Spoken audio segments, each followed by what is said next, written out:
ತಮಟೆ ವಾದನಗಳಿಗೆ ಹೆಜ್ಜೆ ಹಾಕುತ್ತಾ ವೀರಕುಮಾರರೊಂದಿಗೆ ಶಿಡ್ಲಘಟ್ಟ ಕ್ರಾಸ್ ಮೂಲಕ ಶಿವಗಣೇಶ ಸರ್ಕಲ್ನಲ್ಲಿ ಬಂದು ಅಲ್ಲಿಂದ ಹಳೆ ಪುರಸಭೆ ಕಾರ್ಯಾಲಯದ ಎದುರಿನಲ್ಲಿರುವ 7 ಸುತ್ತಿನ ಕೋಟೆಯಲ್ಲಿ ಪೂಜೆ ಸಲ್ಲಿಸಿದ ನಂತರ ಗಾಂಧಿ ಚೌಕದ ಮೂಲಕ ರೆಡ್ಡಿ ಬೀದಿಯ ಮೂಲಕ ಧರ್ಮರಾಯಸ್ವಾಮಿ ದೇವಾಲಯಕ್ಕೆ ಕರಗ ತೆರಳಿತು. ಧರ್ಮರಾಯಸ್ವಾಮಿ ದೇವಾಲಯದ ಮುಂಭಾಗ ಕಲ್ಯಾಣೋತ್ಸವ ವಿಜೃಂಭಣೆಯಿಂದ ನೆರವೇರಿಸಲಾಯಿತು. ಮಹಿಳೆಯರು ದೀಪಗಳನ್ನು ಹೊತ್ತು ಕೀಲುಕುದುರೆ, ತಮಟೆ ವಾದ್ಯಗಳು, ನಾದಸ್ವರದೊಂದಿಗೆ ಪಟ್ಟಣದ ಪ್ರಮುಖ ಬೀದಿಗಳಿಂದ ಧರ್ಮರಾಯಸ್ವಾಮಿ ದೇವಾಲಯಕ್ಕೆ ದೀಪಗಳನ್ನು ಮಹಿಳೆಯರು ಬೆಳಗಿದರು.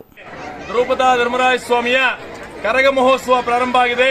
ಮೊದಲನೇ ದಿವಸ ಗಂಗೆ ಪೂಜೆಯಿಂದ ಪ್ರಾರಂಭ ಆಗಿ ಗಣಪತಿ ಹೋಮವನ್ನು ಮಾಡಿ ಇಡೀ ಊರಿಗೆಲ್ಲ ಒಳ್ಳೆಯದಾಗಲಿ ಅಂತ ಹೇಳಿ ಕರಗ ಕಾರ್ಯಕ್ರಮವನ್ನು ಪ್ರಾರಂಭ ಮಾಡಿದ್ದಾರೆ.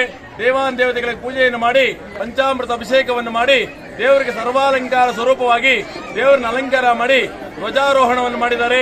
ಧ್ವಜಾರೋಹಣ ಆದ ಮೇಲೆ ಭಗವಂತನ ಲೋಕ ಕಲ್ಯಾಣಾರ್ಥವಾಗಿ ದ್ರೌಪದಿ ಅರ್ಜುನ ಪರಮಾತ್ಮನಿಗೆ ಕಲ್ಯಾಣೋತ್ಸವ ಮಾಡಿದ್ದಾರೆ.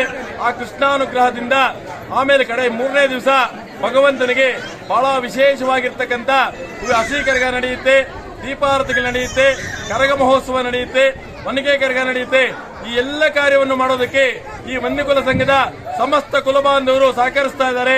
ನಮ್ಮ ಗೌಡರು, ಅಧ್ಯಕ್ಷರು, ಸಮಸ್ತ ಕಮಿಟಿಯವರು, ಕುಲಬಾಂಧವರೆಲ್ಲರ ಸಹಕಾರದೊಂದಿಗೆ, ವಿಜಯಪುರದ ನಾಗರಿಕರ ಸಹಕಾರದೊಂದಿಗೆ ಭಗವಂತನ ಆಶೀರ್ವಾದದಿಂದ ಈ ಕಲ್ಯಾಣೋತ್ಸವ ಬಹಳ ವೈಭೋಗವಾಗಿ ನಡೀತಾ ಇದೆ. ಇವತ್ತಿನ ದಿವಸ 80 ವರ್ಷಗಳ ಇತಿಹಾಸದಲ್ಲೇ ಬಹಳ ವಿಶೇಷವಾದ ಹೂವಿನ ಅಲಂಕಾರ ಮಾಡಿಸಿದ್ದಾರೆ.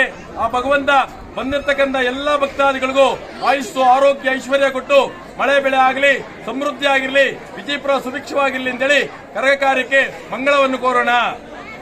Satish Kumar, CTV news, Vijayapura.